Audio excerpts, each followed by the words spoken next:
Assalamualaikum warahmatullahi wabarakatuh. Halo semuanya, perkenalkan nama saya Fathan Mubina Isnaini Almu dengan NIM 251031241 dari kelas A kelompok 3 dengan dosen pengampu Ibu Dr. Fitrisya Amelin, SPA M Biomed. Sekarang saya akan menunjukkan bagaimana cara pembuatan makanan pendamping ASI dalam 3 tekstur. Yang pertama, tekstur makanan halus yang dicincang untuk bayi berusia 6-8 bulan. Yang kedua, makanan dengan tekstur dicincang kasar untuk bayi berusia 9-11 bulan. Dan yang terakhir, makanan keluarga untuk bayi berusia 12-24 bulan. Pertama-tama, siapkan alat dan juga bahan-bahan untuk membuat tempe ASI. Jangan lupa untuk mencuci tangan terlebih dahulu sebelum mulai memasak. Pertama, potong wortel menjadi kecil-kecil. Panaskan sedikit minyak di atas kompor. Kemudian masukkan 1 butir telur, lalu buat telur orak-arik. Kemudian, masukkan air, nasi, santan, dan wortel. Kemudian aduk. Tambahkan sejumput garam, lalu masak sampai membentuk bubur. Pindahkan ke saringan, lalu saring agar mendapatkan tekstur yang halus dan lumat. Hasil akhir berupa makanan dengan tekstur lumat. Satu resep bisa untuk 2-3 kali makan, dengan volume 1 kali makan sekitar setengah mangkuk berukuran 250 ml.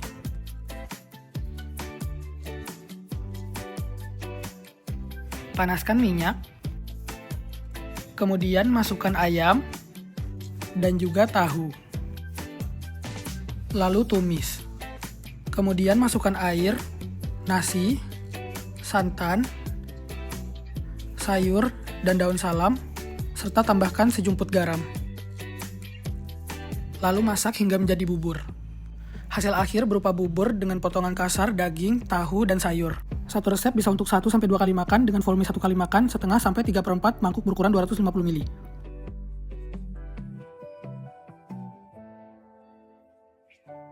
Panaskan minyak.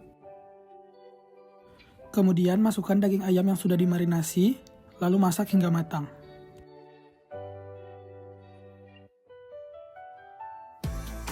Kemudian masukkan tahu yang sudah diiris-iris, lalu goreng sebentar,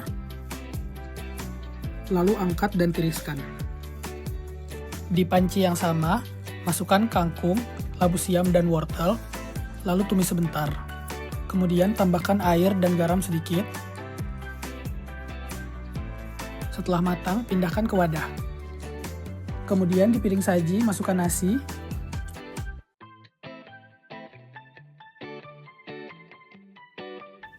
daging ayam,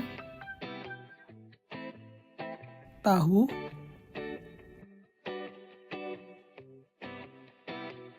dan juga sayur, sesuai dengan panduan isi piringku dari Kementerian Kesehatan Republik Indonesia. Jangan lupa tambahkan buah untuk memenuhi kebutuhan serat.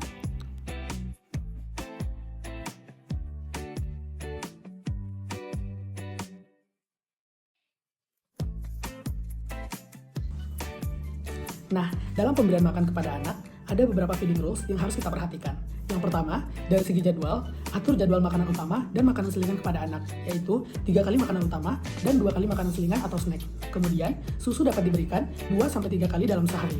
Waktu makan tidak boleh lebih dari 30 menit dan hanya boleh mengkonsumsi air putih di antara waktu makan. Yang kedua, dari segi lingkungannya, saat anak makan, lingkungannya haruslah lingkungan yang menyenangkan. Tidak boleh ada paksaan dalam pemberian makan kepada anak. Dan kemudian tidak boleh ada distraksi seperti televisi, mainan, ataupun alat elektronik saat makan. Dan juga jangan berikan makanan sebagai hadiah kepada anak. Dan yang ketiga, dari segi prosedur, dorong anak untuk makan secara sendiri atau secara mandiri.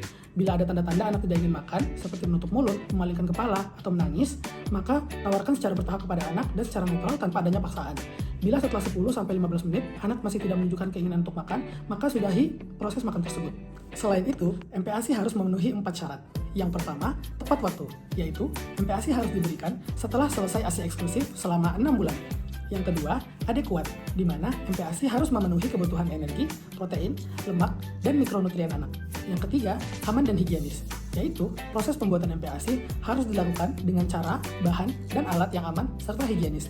Dan yang keempat, diberikan secara responsif, di mana proses pemberian MPASI kepada anak harus dilakukan secara konsisten sesuai dengan sinyal lapar dan sinyal kenyang anak, serta frekuensi dan pemberiannya harus disesuaikan dengan usia anak. Sekian video pembuatan makanan pendamping ASI dari saya. Mohon maaf apabila ada kesalahan dan kekurangan. Terima kasih sudah menonton. Wassalamualaikum warahmatullahi wabarakatuh.